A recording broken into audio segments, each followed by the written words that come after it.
Hello everybody, I hope you are doing fine। हम flame emperor के episode number 518 पे आ चुके हैं और इसमें जन पॉइजन रियलन को टाटा बाय बाय बोलने वाला है क्योंकि लिटिल फेरी डॉक्टर को पॉइजन गॉड रियलन में न्यू जनरेशन पॉइजन गॉड का स्टेटस मिल चुका था। हमारे सीन की शुरुआत जस्ट उसके बाद की होती है। सबसे पहले हमें दिखाई जाती है जुनर जो कि जियान को सपोर्ट करती हुए पूछती है, ब्रदर जियान क्या आप ठीक हो? जियान की कमजोरी को सेंस करके जुनर की आंखें चिंता से भर जाती हैं, लेकिन जियान से रिला के बोलता है नहीं मैं ठीक हूँ, बस ये पावर एक्चुअली में उसकी बॉडी की डेविलिश एनर्जी पूरी तरह से गायब नहीं हुई होती। अभी और भी डीप कॉम्प्लिकेटेड और अनफेदिमेबल लगती है, जैसे वो इसे पूरी तरीके से समझ ना पा रहा हो। लेकिन जब सामने के प्योर एनर्जी हालो को देखता है जो कि उस यायू की ओरिजिन होती है, उसने शाओशान की तरफ देख के नोट किया था। सच्चाई ये थी कि ऊर्जा यायू का फिफ्थ लेयर सोल एसेंस ही नहीं होता है। वैसे विजयन पॉइजन बेस्ड ओरिजिन पावर को अब्सॉर्ब नहीं कर सकता था।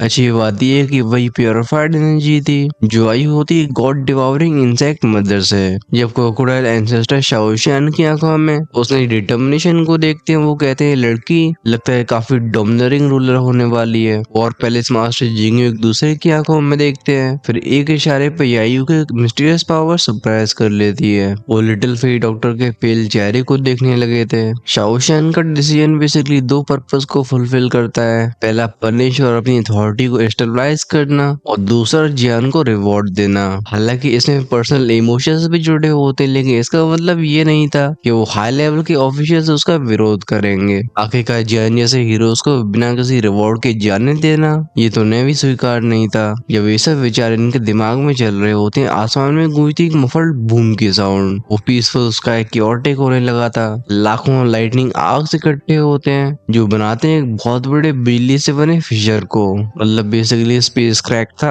कई पहली नजरों वाले पावर हाउसेस ऊपर देख के बोलते हैं रिनकार्नेशन ट्रिबुलेशन, वो सबके दिल को दिला देने वाला सप्रेशन। जैन भी एक ठंडी सांस भर के ऊपर देखता है तो डिटर्मिनेशन को लेके उसका कदम बढ़ा था। वो इस ट्रिबुलेशन का सामना खुद करना चाहा था और लगता है जुन्नर को ये बात पसंद नहीं आई थी, तो उसकी तरफ देख के बोलती है ब्रदर जियान। लेकिन जियान ऑकवर्डली खांस के बोलते मुझे तो बस स्ट्रॉन्ग होना पसंद है। उसके पैरों से होकर एक ग्रीन लोटस फैलता है। जुन्नर भी बिना हेजिटेशन के रिलीज करती है अपनी गोल्डन होली फ्लेम्स को, जो डायरेक्टली जियान की चारों तरफ डिफेंसिव फोर्स बैरी को बना लेती हैं। शाओशान भी स्माइल करके बोलती है हमेशा से ऐसे रहे। उसकी बॉडी से निकलने वाली पॉइजन रिपल्स जुन्नर को ज्वाइन करती हैं। ये साथ में मिलकर इस ट्रिबुलेशन का सामना करने वाले थे। इन दोनों को इस तरीके से एक्शन लेते हुए देख के जियान बस हेल्पलेस था। उसका चेहरा लाल हो जाता है। वो जानता था कि जब उसने अपनी डेविल पावर का इस्तेमाल किया था ये दोनों ही लड़कियां कितनी ज्यादा पेनिंग सिचुएशन में थी, और अब जब सब कुछ सेफली एंड हुआ है तो इन सब से कुछ भी बोलने के जियान के पास खास शब्द नहीं बचे होते।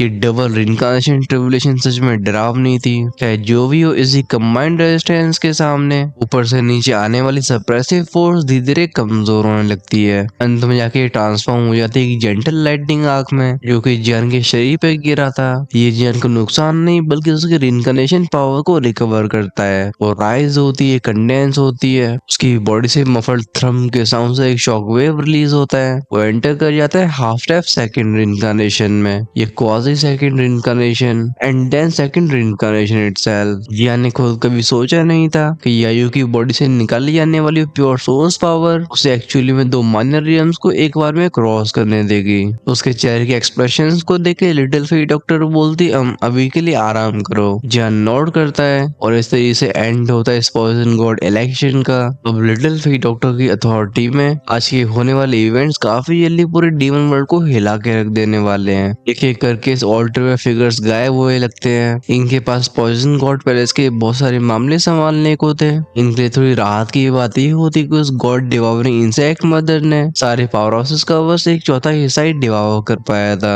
हालांकि इसे पॉइजन गॉड पैलेस घायल हुआ होता है, लेकिन तब भी अपनी कोलोसल ओवरलॉर्ड की पोजीशन को खोता नहीं है। तो बात रही जियान की, क्योंकि डिमोनाइजेशन में उसकी काफी ज्यादा स्ट्रेंथ कंज्यूम हुई है और भले ही डेविल क्यू की तरफ से उसे कोई बैकलैश का सामना न करना पड़ा हो, वो तब भी रिट्रीट में चला जाता है। उसे ले जाया गया था एक सीक्रेट चेम्बर में। जियान के अभी की डबल इनकारनेशन स्ट्रेंथ को केयरफुल स्टेबलाइजेशन की जरूरत है। रिनकार्नेशन लेवल पे हर एक इंक्रीज ये पीछे के रियम से और भी बड़ा गैप क्रिएट करती है और इसी के साथ हाई रैंकिंग बैटल्स और भी ब्रूटल होती जाती है। बट एक चीज तो बिल्कुल क्लियर थी, इवन जियान को भी अपनी ट्रू लिमिट्स के बारे बारे में पता नहीं होता है। नॉर्मल सर्कमस्टेंसेस में सेकंड या फिर थर्ड लेवल का रिइंकार्नेशन एक्सपर्ट ये उसके सामने टिक नहीं पाएगा, लेकिन जब जन यूज करेगा अपनी डेविल पावर को तो शायद पॉइजन गॉड पैलेस के वो सुप्रीम एल्डर्स भी उसे सप्रेस करने में शायद असफल हो जाएं। अब क्या वो रिइंकार्नेशन पावर है, होली फ्लेम या डिमोनिक स्ट्रेंथ? इस लाइफ एंड डेथ बैटल के बाद जन की तीनों की अंडरस्टैंडिंग एक पूरे नए लेवल में चली गई होती है। पूरे 1 महीने के लिए जन सिक्लूजन चेम्बर में रहा था और धीरे धीरे अपनी बॉडी की पावर्स को रेगुलेट करता है। हाँ, इस समय के दौरान उसने पॉइजन गॉड फेस्टिवल को भी मिस कर दिया था,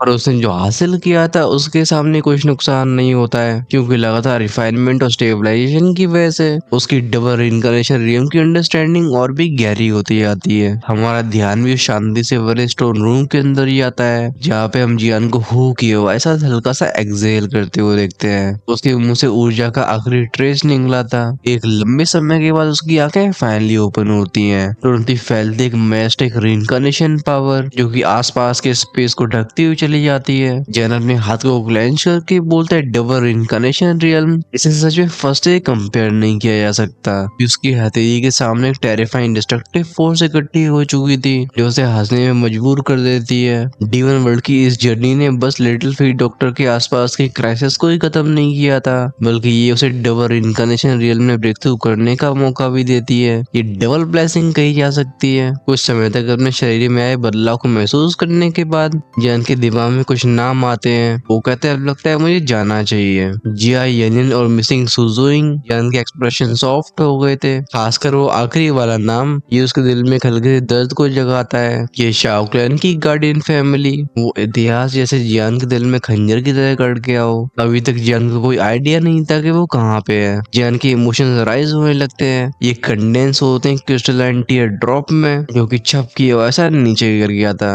वेंगोम की आवाज गूंजती है। स्टोन चैम्बर का वो लग्जूरियस फ्लोर इसके टुकड़े टुकड़े हो चुके थे। वो टेरिफाइंग प्रेशर को कैरी करने वाली वोलेंट एनर्जी बीम चारों तरफ फैलती है, जो ऊपर उड़ के स्टोन चेम्बर की छत को आसानी से चीर देती है। आसमान भी खुद को 2 हिस्सों में बढ़ने से रोक नहीं पाता, और ऐसी डिस्टरबेंस अब तक शांत रहने वाले पॉइजन गॉड प्रेस को भी जगा देती है। हवा में एक हैवी लेकिन हंसती हुई आवाज गूंजी थी, जो कहती है लिटिल फ्रेंड जियान की स्ट्रेंथ और भी टेरिफाइंग हो चुकी है। दूर आसमान में कई ब्लैक फिगर्स अपीयर होते हैं। जियान भी स्टोन चैम्बर से बाहर आके बोलते हैं, जुन्नर little fat doctor senior crocodile ancestor. Palace में ऑर्डर को बरकरार रखने की वजह से ये ग्रुप धीरे धीरे मेन स्क्वायर में अपीयर होता है। हम जियान को रिस्पेक्टफुली क्रोकोडाइल एंसेस्टर की तरफ बाव करते हुए देखते हैं। उसने फिर अपनी नजरें दोनों वुमन की तरफ मुड़ाई थी। जियान भले जूनर और लिटिल फेट डॉक्टर से कुछ दिनों तक दूर रहा हो, लेकिन वो अच्छे से सेंस कर पाता है कि इन दिनों में इन दोनों के शरीरों में क्या बदलाव हुए हैं। दोनों वुमन के और भी प्रोफाउंड हो चुके थे। जूनर फटाक से उसके बगल में आके बोलती है, ब्रदर जियान, आपकी रिट्रीट के दौरान sister Shaoshan officially poison god palace की पैलेस मास्टर बन चुकी है। उन्होंने पूरे पॉइजन गॉड पैलेस को एक साथ ला दिया है। आज वो बिल्कुल अलग है। हालांकि जूनर की एज लिटिल फीट डॉक्टर से अलग होती है, लेकिन तभी शाओशान को सिस्टर कहना ये बिल्कुल नेचुरल सा लगता है। हकीकत जियान और शाओशान की बीच की दोस्ती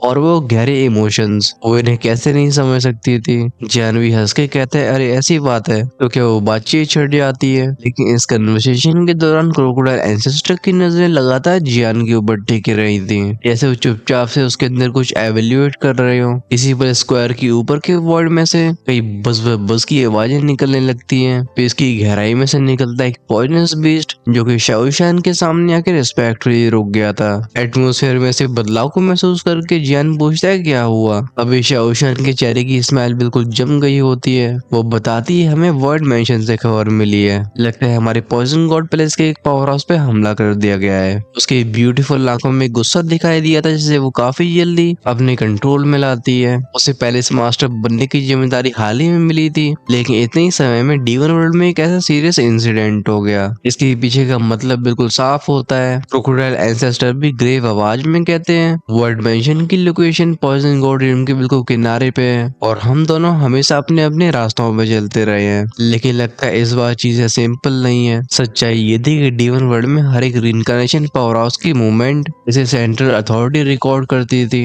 नॉर्मल सर्कमस्टेंसेस में ये इंटरफेयर नहीं करते हैं, लेकिन अगर डीवन वर्ल्ड के बॉर्डर पे कोई अनजाना दुश्मन अपीयर हो जाए तो तब मामले में बदलाव होते हैं। ये लिटिल फीट डॉक्टर की तरफ देख के बोलता है, शाओशान, क्या तुम्हें मदद चाहिए? चाहे जूनर हो या फिर वो, दोनों दोनों ही डीमन वर्ल्ड से बिलोंग नहीं करते थे, इसलिए यहाँ के रूल्स और रेगुलेशन से रोकते नहीं है। शाओशन तुरंत ही नोट करके बोलती हाँ, लेकिन उसकी नजरें क्रोकोडाइल एंसेस्टर की तरफ गई थी। उसके चेहरे पे हेजिटेशन फ्लैश हो रहा होता है। फिर वो बताती है कि वर्ल्ड मिशन के अंदर अभी एक थर्ड लेवल इनकारेशन एक्सपर्ट को रखा गया है, भले उसकी फोर्सेस को वाइप आउट कर दिया जाए, लेकिन तब भी ऐसे एनिमी को हमें हल्के में नहीं लेना चाहिए। वैसे भी तुम्हारी सिचुएशन बस स्टेबलाइज हुई है, नहीं मैं भी तुम्हारे साथ चलूंगी। ये सुन के क्रोकोडाइल एंसेस्टर तुरंत ही खांसने लगे थे। साफ तौर पे वो अनईजी फील कर रहे होते हैं। अब लिटिल फेट डॉक्टर कोई अनजानी सी बच्ची नहीं रह गई होती, वो पूरे पॉइजन गॉड रियम की सिंबॉलिक रूलर है। हालांकि अभी वो मैच्योर नहीं हो पाई है, लेकिन उसके स्टेटस को डीमन वर्ल्ड के बिल्कुल पीक एग्जिस्टेंस से कंपेयर किया जा सकता है। उसे ऐसे रिस्क को लेने देना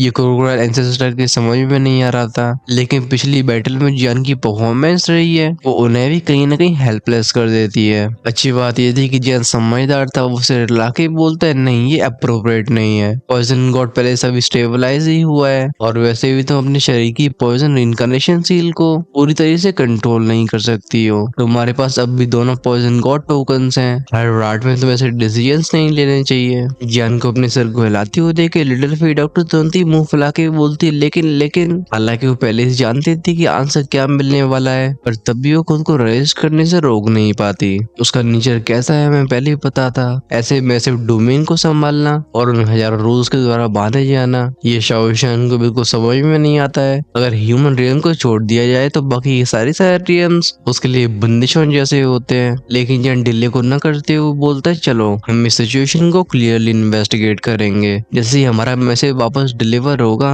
हम डायरेक्टली इंसानी दुनिया में चले जाएंगे। शाओशन नोट करके पूछती क्या हम दोबारा मिलेंगे? उसकी आंखों में हल्की सी एक्सपेक्टेशन चमक रही थी, जैसे कोई छोटी सी बच्ची अपनी पेरेंट्स के वापस लौटने का इंतजार कर रही हो। या नोट करके बोलता है बिल्कुल। शाओशन कहती तो फिर ठीक है, जब हम अगली बार मिल रहे होंगे तो जियान मैं तुमसे और सिस्टर जूनर से बिल्कुल कमजोर नहीं होंगी। जूनर कहती है ऐसा बिल्कुल नेसेसरी नहीं है। वहीं पे इन तीनों को बच्चों की तरह बात करते हुए देख के एंसेस्टर क्रोकोडाइल अपनी आंखों को रोल करते हैं। वो हंस के जियान को इशारा करते हैं, तुरंत ही स्पेस में क्रैक बन गया था। लिटिल फे डॉक्टर भी हेल्पलेसली सिर ला के बोलती सीनियर तो अब आप हम जूनियर्स का मजाक भी उड़ाओगे। होwever काफी जल्दी उसकी स्माइल फेड हो गई थी, एक्सप्रेशंस ये भी धीरे धीरे कम से होते जाते हैं। उसे घेर लेता है एक अकेलेपन का ऑरा। उसका गला रोल हुआ था, वो मनी मन में सोचती ये अनअवॉइडेबल है, लेकिन क्या मैं सच में उसके साथ रह सकती हूँ? लेकिन भले इसे सिस्टर जूनर एक्सेप्ट कर ले, लेकिन सिस्टर काइलिन पॉइजन गॉड बनने के बाद सुप्रीम अथॉरिटी को कैरी करने वाली शाओशियान अब बस प्यार में कोई छोटी सी बच्ची लग रही होती है, लेकिन वो अभी रियलाइज नहीं करती कि प्रिसाइसली यही इमोशंस या अटैचमेंट्स ये उसकी पॉइजन पावर को और भी तेज ग्रो होने में मदद करेंगे। उसके दिल के अंदर एक बीज जड़ें बना चुका था। चाहे जो भी हो, इस बार ऐसा लगता है कि सारे के सारे रिग्रेट्स ये एक जेंटल कंप्लीट एंडिंग की तरफ पहुंचे होते हैं। ये उसी डार्क कॉरिडोर के अंदर की बात है जिसमें जुनर और जियान का ग्रुप एंटर हुआ था, लेकिन अभी जियान की वॉइस सिकुड़ी होती है। वो खुद से बोलता है लगता है इस बार चीजें बिल्कुल सिंपल नहीं होने वाली। ये poison god palace poison god की सुप्रीम फोर्स थी, इसके अंदर काउंटलेस पावर हाउसेस होते जो कि पूरे डोमेन को कंट्रोल करते थे, और ऐसे एग्जिस्टेंस के ऊपर हमला करना ये रैशनल डिसीजन तो बिल्कुल नहीं लगता। जुनर सिर ला के बोलती अगर वो खबर सही है और हमला करने वाला सच में डीमन गॉड रियम का पावर हाउस है तो वहाँ चीजें बिल्कुल सिंपल नहीं है। वो काम और कंपोज्ड होकर पूरी सिचुएशन को एनालाइज कर रही थी। वो बोलती है कहा जाता है कि डीमन गॉड रियम एक ऐसी डिमोनिक सोल को पोजेस करता है जिसे एंशिएंट टाइम से कोई भी उठा नहीं पाया, और मेरे गैस के हिसाब से पॉइजन गॉड रियम में नहीं पॉइजन गॉड की अपीयरेंस लगता है इसकी वजह से डीमन रियम और भी प्रेशर को फील कर रहा है। वो फोर्सेस अब पैनिक करने लगी हैं, ये सच्चाई को जानने के लिए मूव कर रही होंगी। आफ्टर ऑल जब न्यू पॉइजन गॉड पूरी तरह से ग्रो होगी तो पूरे डीमन रियम को सप्रेस कर देगी। जानवी सिर ला के बोलते हैं आई होप सो। दोनों ही अपनी स्पीड को बढ़ा देते हैं। इस जर्नी के दौरान इन्हें कई हिडन वॉइड और स्पेस क्रैक्स का सामना करना पड़ता है, लेकिन ये दोनों को रोक नहीं पाते हैं। हमारा सीन शिफ्ट होता है पॉइजन गॉड रियम के बिल्कुल एज पे एक खास तरीके का स्पेशल वॉइड स्पेस मौजूद था। ये जगह मिस्टीरियस और अबनॉर्मल होती है, बिना कोई स्पेशल गाइडेंस के इसके पास जाना इम्पॉसिबल होगा। इसका अंदरूनी हिस्सा बिल्कुल पिच ब्लैक ग्लूमी औरों से भरा हुआ होता है। ये पूरा का पूरा रीजन बिल्कुल डेड लगता है, जैसे हमेशा रहने वाली शांति ने ढक रखा हो। ये थॉर्नलैंड हजारों किलोमीटर्स को ढकता था और इसके किनारों में फैली होती है कई ब्लैक लाइंस। ये छोटी और बड़ी होती हैं जिन्होंने खुद को वर्ड में भी कार्व कर रखा था, जैसे वो सप्रेसिंग और सीलिंग मार्क्स हो जो दोनों रियम्स के बीच की बाउंड्री को मेंटेन करते हैं। और क्योंकि वर्ड मेंशन यहीं पे एग्जिस्ट करता था, दोनों ही रियम के एक्सपर्ट्स इस स्पेस में फ्री तरीके से और जा नहीं सकते थे, क्योंकि जैसे इस प्लेन की सील को डिस्ट्रॉय किया गया, इसके पीछे डिजास्टर आने का खतरा है। ये जगह जिसे हम थॉर्नलैंड कहेंगे, इसके बिल्कुल बीच में खड़ा होता है एक साइलेंट ब्लैक जाइंट हॉल, और अभी इसके अंदर से कोई भी आवाज नहीं आ रही होती, लेकिन इसके आसपास जो युद्ध के निशान मौजूद होते हैं वो साफ करते हैं कि यहाँ पे अभी बैटल हुई है। लेकिन अगर यहाँ पे कोई पेनिसेंसिस वाला मौजूद होता तो उन नुकीले पत्थरों में से हल्के से ब्लैक मिस्ट के रेशों को अच्छे से महसूस कर पाता, साथ में सुन पाता उन फुसफुसाहटों की आवाजों को, जिनमें से एक बोलते डीमन लॉर्ड के इंस्ट्रक्शन सच में एक्यूरेट थे। अब हम बॉर्ड रियल्म में आ चुके हैं। हम जैसे ही यहाँ की सीरीज को डिस्ट्रॉय करते हैं, हमारे डीमन गॉड रियल्म की आर्मी सीधा यहाँ पे आके पॉइजन गॉड पैलेस के ऊपर डायरेक्टली हमला कर सकती है। दूसरा कोई पूछता है वो सो कॉल्ड पॉइजन गॉड क्या वो एक्चुअली में रियल है? इसका रिप्लाई करते हुए कोई कहता है ये र्यूमर ही होगा। After all poison god palace ने हजारों सालों से कोई पॉइजन गॉड प्रोड्यूस नहीं किया है, और अब तो एक क्योटिक एरा भी चल रहा है। आखिर कोई ऐसा अचानक से कैसे अपीयर हो सकता है? इसी वर्ल्ड में आसमान के वर्ल्ड में सुनाई दी थी कई पफ की आवाजें, फैलने वाले क्रैक्स गोल्डन और ग्लिस लाइट से बने हुए थे। ये जिस पल अपीयर होते नीचे छपे क्रीचर्स तुरंत ही अलर्ट होके बोलते हैं स्मेल ऑफ फायर, जाओ जल्दी से सिग्नल को भेजो। वो ब्लैक मिस्ट गोल गोल के घूमती है, ये कंडेंस होती है एक शैडोई फिगर में, जो कि कोड स्नॉट के साथ बोलता है तुम्हारी मेरी पॉइजन गॉड रियम को ऑफेंड करने की हिम्मत हुई। अभी ऑफ कोर्स आसमान में अपीयर होने वाले जियान और जूनर के फिगर होते हैं। अभी जियान के चेहरे पे सरप्राइज था, उसकी अभी की कल्टिवेशन सेकंड रिइंकार्नेशन रैंक तक पहुंच चुकी होती है, लेकिन तभी इट्स द इमोर्टल्स उसे सेंस कर लेते हैं, तो फिर अब छिपने का मतलब नहीं रह जाता। जूनर और जियान खुद को शो करते हैं, वो ब्लैक शैडो धाड़ के बोलती है गो। इसी के साथ हॉलैंड के अंदर वो कई सौ और एक साथ इरप्ट हुए थे, खासकर इनमें कई रिइंकार्नेशन लेवल की फ्लक्चुएशंस भी होती हैं। जूनर बॉय से कोड के देखती है उस ब्लैक जायंट हॉल की तरफ, वो बोलती है ब्रदर जियान इन्हें ज्यादा अलर्ट नहीं करना चाहिए। एट द सेम टाइम जूनर के अंदर की होली फ्लेम रिएक्ट करती है, और जब वो कोशिश करती है उस ब्लैक जायंट हॉल को स्कैन करने की, वो पाती है कि उसकी सोल पावर भी उस हॉल को भेद नहीं पा रही है। जूनर अनसर्टेनिटी के साथ बोलती है कि अंदर होली फ्लेम है या कोई होली फ्लेम कंट्रोलर। ऑफ के साथ साथ जियान के आसपास भी ग्लेज्ड होली फ्लेम इग्नाइट होती है, वो बिना किसी हेस्टेशन के शूट हो जाता है ब्लैक फॉग क्रीचर्स की तरफ। जियान जहाँ से पास होता है कानों में कुछ चीखने की आवाजें रह जाती हैं। ऑल्दो सच था कि इस ब्लैक मिस्ट के पास काफी डिसेंट स्ट्रेंथ थी, लेकिन ये जियान की डिस्ट्रक्टिव प्रेशर को कैसे झेल पाते? ये फिगर एक के बाद एक शैटर होते हैं, जैसे और भी ज्यादा ब्लैक मिस्ट डिस्ट्रॉय होती जा रही थी। इस भीड़ में कई रिइंकार्नेशन लेवल की एंटिटीज पीछे कदम खींचने की कोशिश करती हैं, ये जाने लगती हैं उस ब्लैक जायंट हॉल की तरफ, लेकिन जियान घायल शेरों को वापस गुफा में जाने देने का मौका कैसे देता? उसका ऑरा राइज हुआ था, वो रिलीज करता एक सिंपल पाम अटैक को। ये थॉर्नलैंड में बची रही ब्लैक मिस्ट फोर्सेस को एकदम क्लीन और एब्सोल्यूट तरीके से एनालाइज कर देता है। ये सब फिनिश करने के बाद जियान डायरेक्टली ब्लैक जायंट हॉल में नहीं जाता, बल्कि वो कंबाइन करता है होली फ्लेम पावर और फॉर्मेशन पैटर्न्स को, जिसे वॉइड मिशन के आसपास का इलाका सील कर दिया जाता है। ये जियान की तैयारियां होती हैं, जैसे अगर कोई भी यहाँ से भागने की कोशिश करता है तो उसे अपने आप को रिवील करना ही होगा। इन सारी प्रिपरेशंस को करने के बाद जियान के आईब्रोज के बीच में से एक सोल पावर की वे फैलती है, जो कि ऊपर से गुजरती है ब्लैक जायंट हॉल के। जियान की भौहें और से उठ जाती हैं, वो कहता है अंदर का ऑरा ये कमजोर लग रहा है। कल पॉइजन गॉड पैलेस को जो इंटेलिजेंस मिली थी उसके हिसाब से वॉइड मेंशन इसे एक पॉइजन गॉड का एक्सपर्ट गार्ड कर रहा है, जिसकी रैंक कम से कम थर्ड रिइंकार्नेशन पे होगी, लेकिन यहाँ पे ऐसे पावर हाउस का कोई ट्रेस नहीं है। और ये सब एक चीज की तरफ इशारा कर रहा था, अटैक करने वाले की स्टैंड सच में टेरिफाइंग है। भले जन अभी एक जेन्युइन डबल रिइंकार्नेशन हो, लेकिन थर्ड लेवल से ऊपर के एनिमी से फाइट करने के लिए उसे भी अपने ट्रम्प कार्ड्स का इस्तेमाल करना होगा। भले उसके पास सर्टेनिटी ना हो, लेकिन इसका मतलब नहीं था कि जन डर रहा हो, बल्कि उसकी आंखों में हल्की सी एंटिसिपेशन दिखाई देती है। वो सोचता है कि वो पहले से कितना स्ट्रॉन्ग है। चेंज होती है हैंड सील्स, वो अपनी सोल पावर से दोनों के फिगर्स को छिपा देता है, और ये जाते हैं ब्लैक जायंट हॉल के अंदर। ये मेन गेट से एंटर नहीं हुए थे, बल्कि जियान ने इस्तेमाल किया था अपनी स्पेस को समझने की क्षमताओं का, जैसे कोई धुआं खिड़की के बाहर चला जाता है। बस ऐसी सिचुएशन यहाँ होती है। ब्लैक होल का इंटीरियर काफी बड़ा था, इसकी जमीनी सतह पे फैली होती हुई अजीब सी ब्लैक मिस्ट, और चारों तरफ 10 मोटे मोटे पत्थर के पिलर्स मौजूद होते हैं। इन स्टोन पिलर्स पे ब्लैक ईरी पैटर्न छपे हुए थे, और टॉप से नीचे तक बनी रहती कई सारी चेन्स। ये चेन्स जियान को दुखी कॉन्टिनेंट की याद दिलाती हैं। वो हॉल ऑफ सोल के मेथड्स। हाउएवर जिसकी वजह से जन की खोपड़ी जन ना गई होती है वो एक्चुअली में 10 पिलर्स नहीं थे, बल्कि 10 पिलर्स की चेन्स एक दूसरे में जुड़ के एक मैसिव सप्रेसिंग अरे को फॉर्म करती है और इनके बिल्कुल बीच में होता है एक अजीब सा लाइट क्लस्टर। इस रोशनी के गोले में एक लाइफ फोर्स मौजूद होती है जो कि जैसे जैसे खुद को जिंदा रख पा रही थी, और यही वो औरत था जिसे महसूस करके जन के अंदर ऐसा शौक फैला था कि उसकी बॉडी ट्रेम्बल हो गई होती है। बेसिकली यहाँ पे एक नहीं बल्कि 3 लाइट क्लस्टर्स थे। इनमें पहला होता है बैम्बू स्पिरिट लेमैन और दूसरी वो थी शूजोइंग। जन अपने हाथ को क्लेंच कर लेता है, लेकिन जब हम ध्यान देते हैं थर्ड लाइट क्लस्टर के ऊपर, वही तीनों में सबसे अलग सबसे डिम था। लगता है वही थर्ड इनकारनेशन लेवल का पावर हाउस होगा जिसे पॉइजन गॉड पैलेस ने यहाँ पे गार्ड करने के लिए स्टेशन किया है। सवाल यह कि वो कौन है जो कि इस लेवल की एंटिटी को भी कैद कर पाया,